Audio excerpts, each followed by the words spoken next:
Welcome back to the channel for my final part in my rankings of all of the NHL prospect pools from 32 all the way to 1. We're at the end here, the top 8 prospect pools in the NHL. We'll get right into the action here at number 8, and we've got the Calgary Flames. Again, these pools at this point, these are all elite level pools that have a great mix of really high-end elite talent that you would expect to be first-line players in the future, and really good depth top to bottom with lots of pieces that can be future NHL players. With Calgary, that's exactly what you're getting. Zane Parekh is a future #1 offensive defenseman, power play quarterback of the future for the Flames. He's going to be playing probably full-time at the NHL level next year. He'll be a candidate for the Calder Trophy, and will put up some pretty ridiculous numbers on the back end, I'd imagine. But he's a stud, a super great player. Hunter Brzustewicz also got the call up at the end of the season for Calgary. They were really beat up at the back end, so we'll see if that call up transfers over and he'll actually start next year in the NHL full time. He played most of this year in the AHL, so it'll be interesting to see if he gets some full time run at the NHL level behind Parekh along that right side. And then down the board here, some really good pieces. Andrew Basha, Matvei Gridin, Sam Honzek, all will be really solid pieces to this forward core. Henry Muse and Luke Misa were two really good value picks I found in last year's draft. Calgary has really filled out their prospect pool over the past 2 years. The majority of these players are drafted in 2024 or 2023. They've got 2 more first round picks this year, so they'll continue to add to that depth, but they really were just picking up on players that other teams seem to pass on for one reason or another, and that's what Luke Misa and Henry Muse are. Offensively skilled guys who have a pretty glaring flaw in both cases. Luke Misa is a little undersized, and Henry Muse had some defensive lapses, but both of them improved that this season a little bit and show that it won't be a big issue for them. So I really like those prospects. And then Jacob Battaglia is another player they drafted in the second round last year. Jeremy Poirier is the one older prospect on this list. Still waiting to see if he can break into the NHL, but again, at this point, it's becoming a little uncertain. But there is a little bit of offensive talent there still to tap into. Adar Suniev played a little bit of NHL, got a little bit of NHL action last year as well. And then Etienne Morin, William Stormgren. Down the board here, there's just some solid players. Etienne Morin was a great piece for Moncton during their Memorial Cup run. He's a really solid defenseman who could play a role for them as well. But for Calgary, they slipped a little bit in the rankings, mainly because Dustin Wolf graduated out, who was ranked really highly for me. Matt Coronado wasn't ranked as highly for me, but he had a really good season this year and outperformed what I expected of him. Another graduate there, but they still have a ton of top-end talent here, ton of depth, a really good prospect pool to kick us off. Next up at number 7, the Chicago Blackhawks. This is arguably the deepest pool in the entire NHL. I think there's one pool that trumps it, and it's further up on this list here.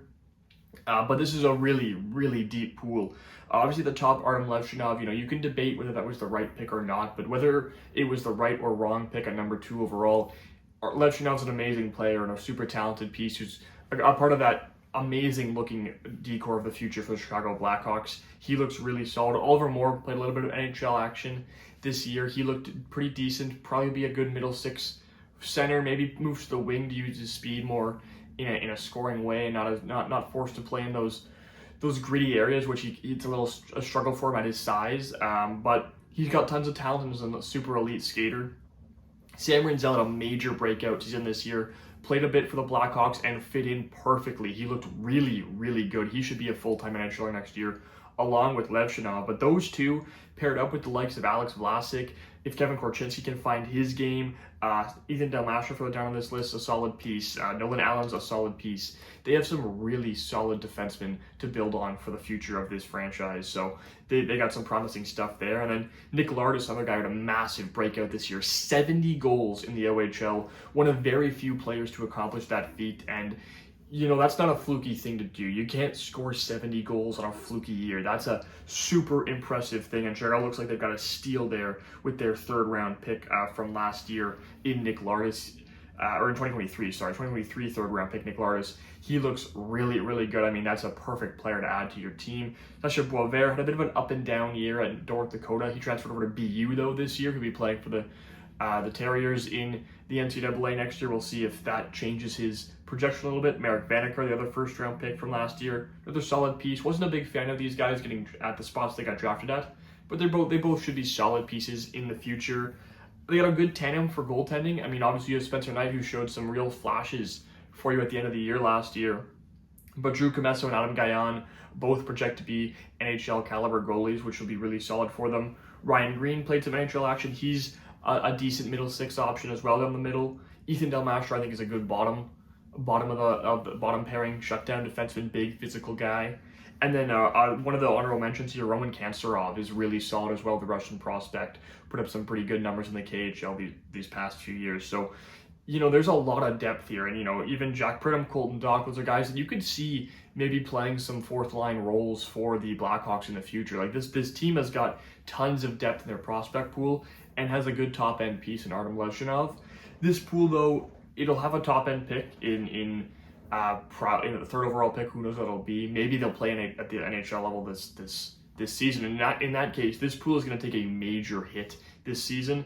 Levshunov, Moore, Rinzel, and Green, Del Mastro should all be NHL, like full-time NHLers, I'd imagine, or nearly full-time NHLers. So that's 5 guys of your top 10 of your prospect pool probably graduating out. So they'll really have to try and keep this pool fresh and keep it good for the duration of the rebuild and keep having prospects to dip into. They're going to need a really good draft this year, and I imagine they'll have a pretty solid draft. I think Kyle Davidson's done a pretty good job with Chicago. At number 6, the Detroit Red Wings. At the top, you've got the commentator's worst nightmares of names for the Red Wings down the future here, and Axel Sandin-Pellikka and Michael Brandstig-Nygaard can be a mouthful when those two are playing together, but they're both really solid players. Axel Sandin-Pellikka is arguably the best defensive prospect in hockey. I don't have him as the one right now.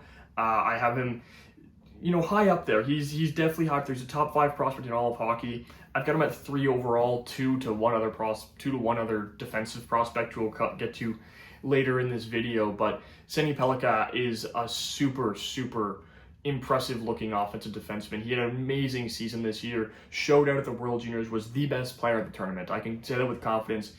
I think guys like Ryan Leonard and Dalibor Dvorsky and the likes of them had great tournaments. I think Axel Sandin-Pellikka had the best tournament of all players at the World Juniors. He was fantastic. That trio of Sandin-Pellikka, Simon Edvinsson, and Moritz Seider is going to be a nightmare for teams to play against. And then Brandstig-Nygaard, I really liked his game, a real good, hard-working, physical player. Likely will move over to the wing at the NHL level and is going to be a real solid piece for the top 6 of the Red Wings. And then you have the best goaltending tandem in terms of prospects in the NHL with Seb Kosa and Trey Augustine. Augustine didn't impress me as much as I was hoping at the World Juniors, but still put up pretty good numbers. It was more the eye test for me that was wasn't quite as confident looking as I would have hoped he would be, especially with that strong of a team. But he's still a super talented goalie. And Sebastian Kosa, their former first round pick, 6'6", I believe. He's a big, physically toolsy goalie who has had a bit of an interesting career path. He's kind of ups and downs, but at this point it's looking a lot more up than down, and he looks like he's going to be a very solid prospect for the Red Wings, and he should be a good piece for them in the future. But, a down year after his draft year, and then, they drafted Trey Augustine, that draft, you started to question, is Seb Kosa going to be the guy? But I think he can still be the guy, but regardless, they'll have a great 1A, 1B worst case scenario there. Nate Danielson, the 9th overall pick a few years back, he's solid, nothing too crazy. There's not a high ceiling with Danielson. I think he'll be a good middle 6 center, but that's really all there is to Danielson. Jesse Kiskinen, another great World Junior tournament for one of these players here. He was a goal-scoring machine for Finland, was in on almost all of their goals. He was scoring a lot of clutch goals, was a big part of their run to the gold medal game. He was one of the biggest pieces for them, having 6 goals in 7 games, really, really solid, and had a really good finishing touch.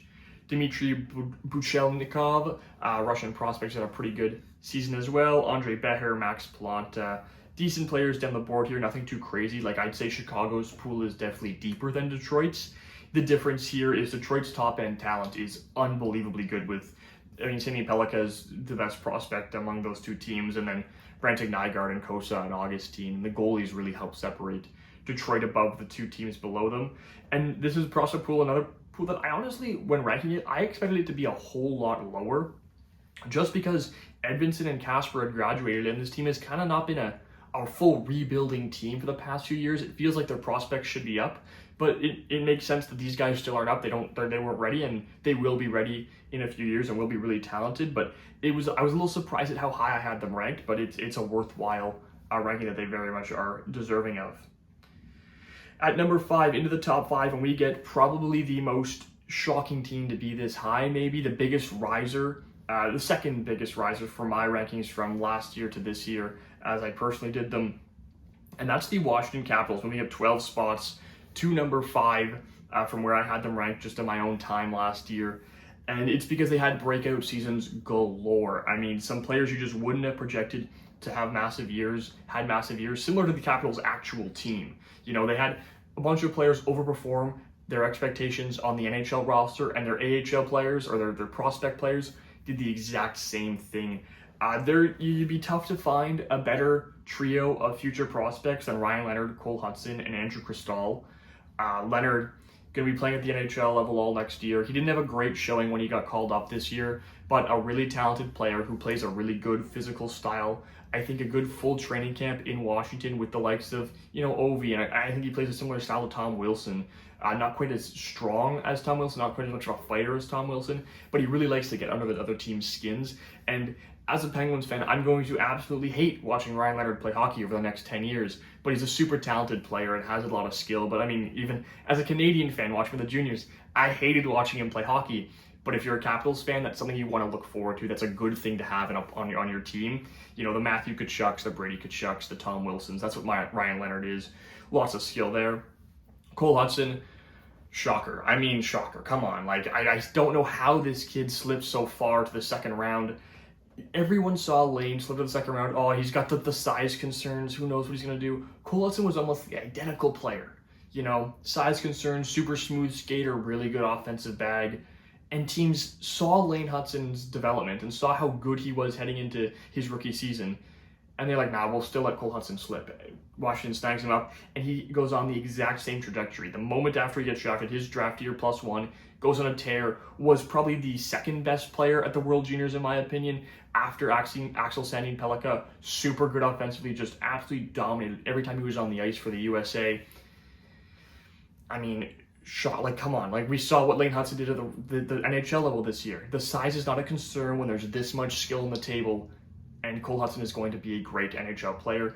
And size is another reason why Andrew Cristall fell, a top 30 prospect his draft year, slips to the Capitals, and they now have a super elite scoring threat in the top of their prospect pool. He'll be fine at the NHL level. He got traded to Spokane midway through the season from Kelowna, and him and Berkeley Catton were absolute dynamite together. That pairing was amazing. They were scoring at an unreal rate. Andrew Cristall put up some unfathomable numbers next to Berkeley Catton when he got traded to Spokane. Unfortunately, they fell short to Medicine Hat in the WHL finals, but I mean, he had 60 points in 28 games before going to Spokane. That's a pretty good season. Then gets 72 points in 29 regular season games with the Spokane Chiefs. An amazing run there. And then 41 points in 19 playoff games. This kid is unbelievable, and I don't really care that he's 5'10". He's got all the skill in the world. I thought he was snubbed from the junior team. He was snubbed for the first round of that draft class, and now he's going to be a great player for the Capitals. Moving along, Miroshnichenko, bit of a down year, didn't quite take the jump I was hoping he'd be a more full-time NHLer. Ilya Protas took a really good jump. His brother Alexei had a great season in the NHL. Protas was one of the league leaders in scoring in the OHL. Tarek Parasak, their first-round pick, looks good. Ryan Chesley signed his ELC a few weeks ago now. He looks like to be a solid defensive piece for them. I'm a big Eric Matejko guy. He's one of my favorite prospects. He's not one of the guys at the top, but he's more at the lower end in terms of guys I'm in love with, but I love his game. 6'6", beautiful net front presence with a great finishing touch and a really good clutch gene. He had 5 goals in 5 games for Latvia at the World Juniors and was a big reason why they were able to be such a big upset watch, why they were so competitive with some of these teams, is because Matejko was dominant when he was on the ice. Physical, good shot, really smart player. I really love Eric Matejko's game. And then Patrick Thomas, Leon Mugli, Peter Sikora had a good tournament despite some not off the ice, but some penalty situation going on in the Canadian games. No, he wasn't the favorite person in Ottawa during that tournament, but he's put up good numbers and filled his role well on Czechia, and some good guys on the board here. But Washington has a really good pool, and coming off a President's Trophy win, they're looking to be in a pretty good spot for the foreseeable future. On to number 4, and it's the Montreal Canadiens. They slipped a little bit for me, and that's just kind of how it's going to happen when Lane Hutson graduates. He's one of their top prospects. And this pool is probably the least deep, the shallowest pool of the bunch in the top 8, but they also have the best prospect in hockey in Ivan Demidov.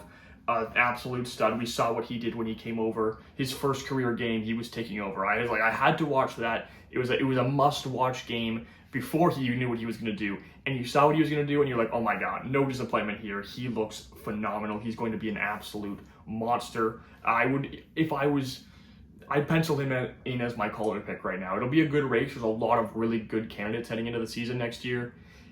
Ivan Demidov would be my pick because he's in a good situation to succeed offensively and is sheltered enough, but he's not going to have too much on his plate.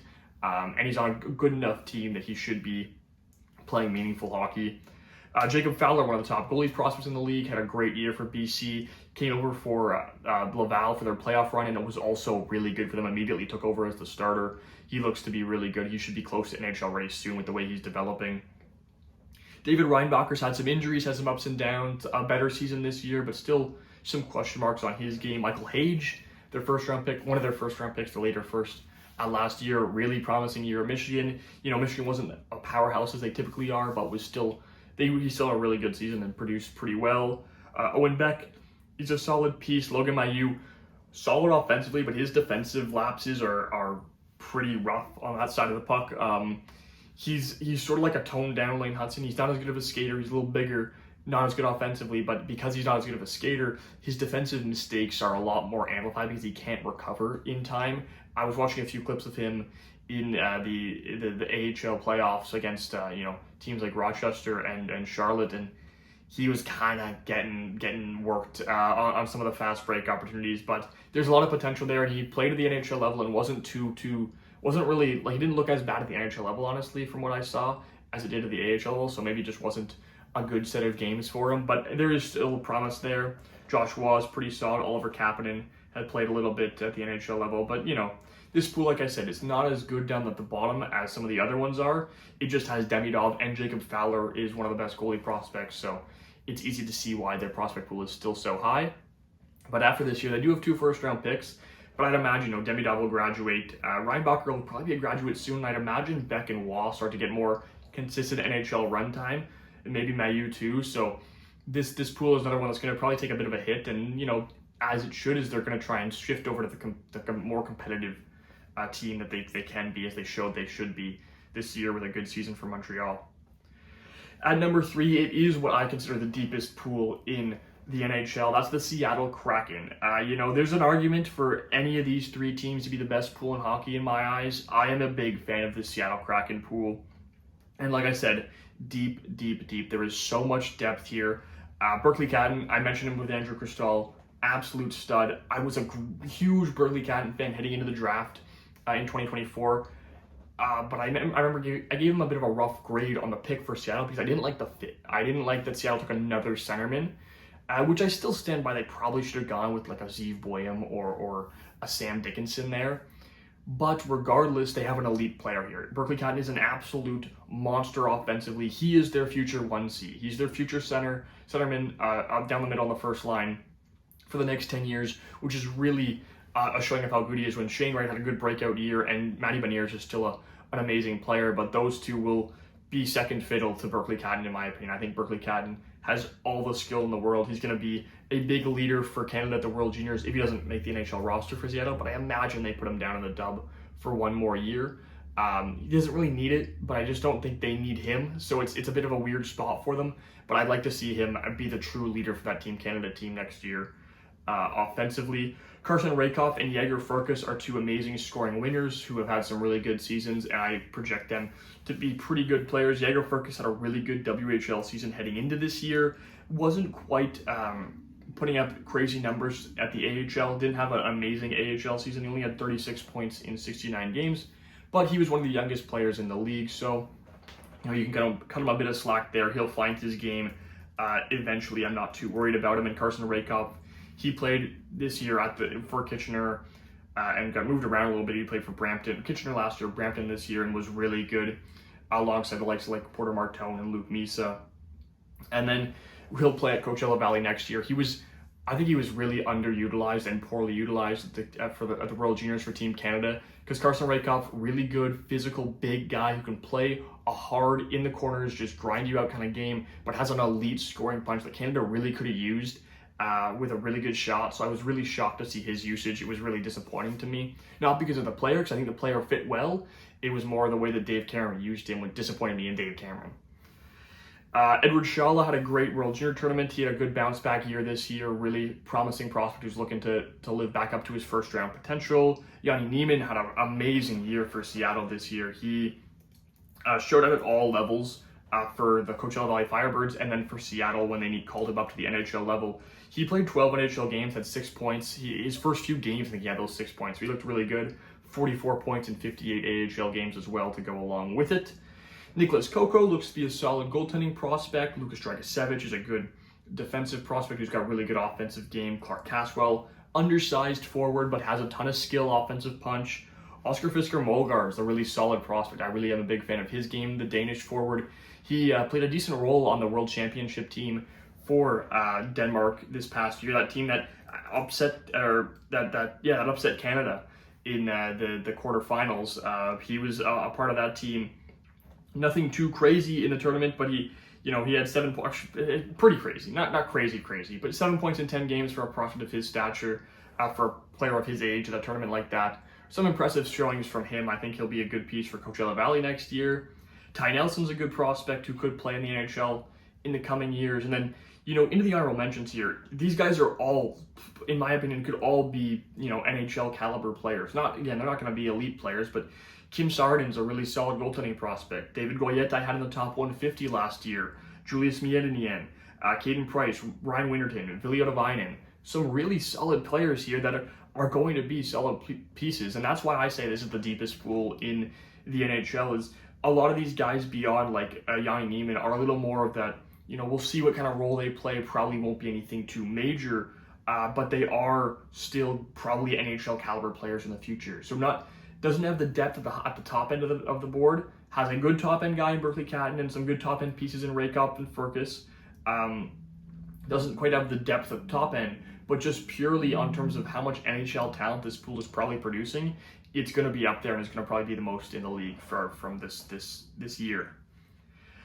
At number 2, it is the San Jose Sharks. Despite being the worst team in the league, I did bump them down to 2. I had them at 1 a year ago, but down to 2. I mean, the fact that they're still at 2 after losing Macklin Celebrini, Will Smith, and Shakir Mukhamadullin, that should tell you how good this pool was and still is. It's still an absolutely phenomenal pool. Yaroslav Askarov, the best goalie prospect in hockey. I flipped on him and Wallstead. I've gone back and forth. I'm still holding faith in Jesper Wallstead as my 2, but Askarov has shown some real promise. Sam Dickinson had another amazing OHL season.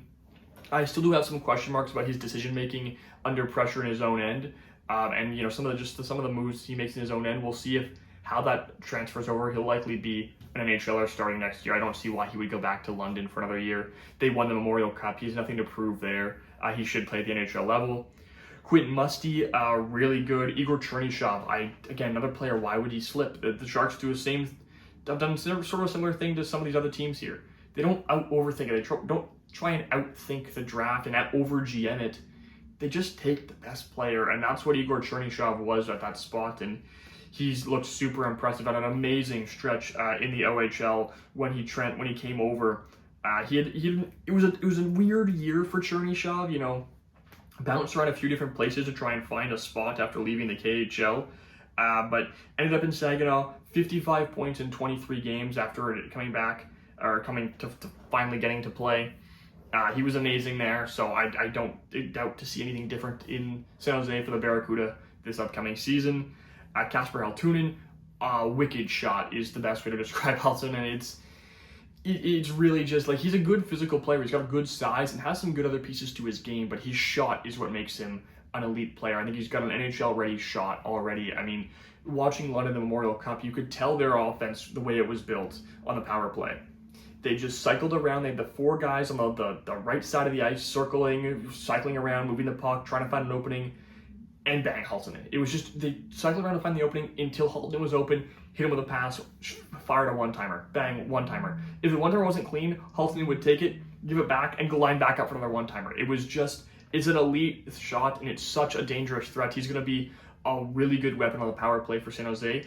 He might be purely a power play specialist while being a third-line scoring winger with good physical traits. But if that's what he is, that's what he is, and I think he'd excel in that role. Down the board, Philip Beested, probably going to be a good 3C for the Sharks in the future. Luca Cagnoni played a little bit in the NHL, had a great season for the Barracuda this past year. Cagnoni really shocked me this year, especially, again, another player of small stature who ended up outperforming what people expected of him. You know, he's an offensive defenseman. There's no hiding that, but he's 5'9". So, you know, you question if it'll translate. 52 points in 64 games in his first pro season in the AHL. I think it's going to translate pretty well. He played 6 NHL games, had 2 assists. You know, I think he'll be a candidate to make that decor out of camp because, I mean, they don't really have much there. But he looks really good. Leo Salmon-Wallenius is a really solid piece. Daniil Gushin didn't quite show what I was hoping him to show. He didn't really, you know, I thought he would have a good opportunity to be a good full-time NHLer last year. Wasn't quite that, but, you know, still got some solid offensive skills there. Brandon Svoboda was a good piece for Team USA at the juniors. He had a really good tournament and a good season as a whole. Eric Polkamp was a really solid piece. Cam Lund, Ethan Cardwell, some decent players here for San Jose down the board as well, but a really, really good prospect pool, not surprisingly. And, you know, they're going to add probably Michael Misa to this pool. And, you know, they have another first-round pick and multiple picks down the board, so it's going to keep getting better as they continue down this rebuilding path. The future for San Jose is very, very bright. And at number 1, the one team left there is the Minnesota Wild. You know, it's a little weird seeing a team that was in the playoffs and pushed the Vegas Golden Knights to 7 games, having the best prospect pool in hockey, but it's just the way it goes. They've drafted amazingly well. They didn't have anyone graduate their pool this year, which is another reason why they were able to rise up here. But they've got a team with already so many impressive young guys like Brock Faber and Marco Rossi, who might end up leaving, Matt Boldy, and the likes of them. And this pool is amazing. Zeev Boyan will be a Calder candidate next year. He's the one defenseman prospect I have above Axial Sandin Pellikka. I've got him as the second best prospect in all of hockey. Jesper Wallstedt, I'm a huge Jesper Wallstedt guy. I stand by. I think he's going to be an absolute stud at the NHL level. Danila Yurov leaving the KHL. He's going to get some NHL. Probably going to end up playing at the NHL level, I'd imagine. I think he's ready for it. He signed his ELC a few weeks back, and he's going to be playing for the Wild. Exciting to see that. He had a bit of a more down-to-earth year at the KHL this year, but has still shown some really impressive stuff and has been one of the best U20 producers in the league for his entirety of his career. Riley Heidt, a guy who slipped to the 64th pick in his draft somehow. I thought he was a first-round caliber player, and he's proved that he should have been taken higher. He's been snubbed from the junior team as well. I really don't understand the Riley Heidt disrespect among, it seems, consensus GMs for some reason. I think he's going to be an absolute amazing player. I think he has obvious scoring touch that he's shown in the WHL, but he's a good character guy who's going to be good in your locker room, who I think is going to be an excellent, I think he's got more skill than a typical 3C offensively, but he plays a really good two-way game that you'd want from your third center. Kind of reminds me of a bit of a smaller Anton Lundell in that way, where he can produce offensively, but you also trust him to shut down almost anyone. I think Riley Height's going to be a really solid two-way centerman in the future with a really good scoring punch. Liam Ogren has been a really solid Swedish prospect. Ryder Ritchie slipped in the draft. They snagged him. Aaron Kiviarhu is, he's had some issues. The fall on Aaron Kiviarhu, there was some justification behind it. There was some valid reasons and concerns for Kiviarhu and his future in the NHL. But the 4th round, that's extreme. That's a little extreme in my eyes. I think Minnesota's got a steal here. And he finally had a real fully healthy season with no issues and proved that he was a really solid player. These past couple of years, he's dealt with injuries. He's bounced up and down between the U20 and the Liga. and it's just been an inconsistent stretch for him as a whole. And he went from being the first overall pick, the consensus first overall pick in this draft class, to the 4th round pick. But he's proved that he is worth more than that. He was the captain of Finland's U20 team at the junior tournament and was really good. He played a really solid game, showed off his good defensive skill sets. He only had 3 points, but I think the biggest thing for him, the question marks people had was, at his size and considering his typical skill set, how well would he play defense? He played really well defensively, and that was the biggest impression I got of his game, and the most impressive part of his game was his defense. Got a full 52 games at the Liga, 16 points in those games, a full year for Kivijarhu, and Minnesota could not be happier. Bill Guerin, what a steal of a draft pick there. Carson Lambos has been a little inconsistent. He's been a mainstay in Iowa for the past couple of years. I don't know when or if that call-up is coming. Hopefully he gets a shot in the near future. Charlie Stramel went to Rebound University, went to the Bounce Back University, Michigan State, alongside Isaac Howard after a few underwhelming years at Wisconsin. Had a pretty solid season and really got back up to the trajectory you would hoped he had been on after his draft year, where he just had a couple disappointing years in the NCAA, and now he's back up to where he's taking the developmental steps you had hoped he would. But a really solid pool here.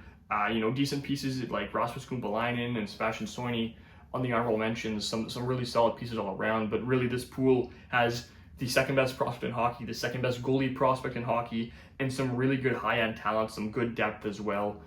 This is why it is number 1. And Minnesota Wild, they're going to have some interesting things to do in the future to navigate between this competitive era with the likes of Kaprizov and Eriksson Ek, and moving forward with this younger core that they've got developing in their system. But that'll do it for this episode and the series as a whole. I really hope you enjoyed watching them. Be sure to check out all the other 3 parts on my channel to see where your team landed if it wasn't one of the top 8 teams here. I really enjoyed making this. I'll have some more content coming out heading into the draft. Probably going to do, I imagine, 2 more mock drafts. I'll do one in the near future and then do one right before the actual NHL draft. Then I'll have some, reactionary content. Maybe I'll do a second round mock right after the first round. We'll see on that, depending on timing there. But yeah, lots of stuff hopefully in the works. Probably more prospect stuff, as that seems to be what you guys enjoy. And I'll see you then. I'll see you in the next video. And thanks for watching.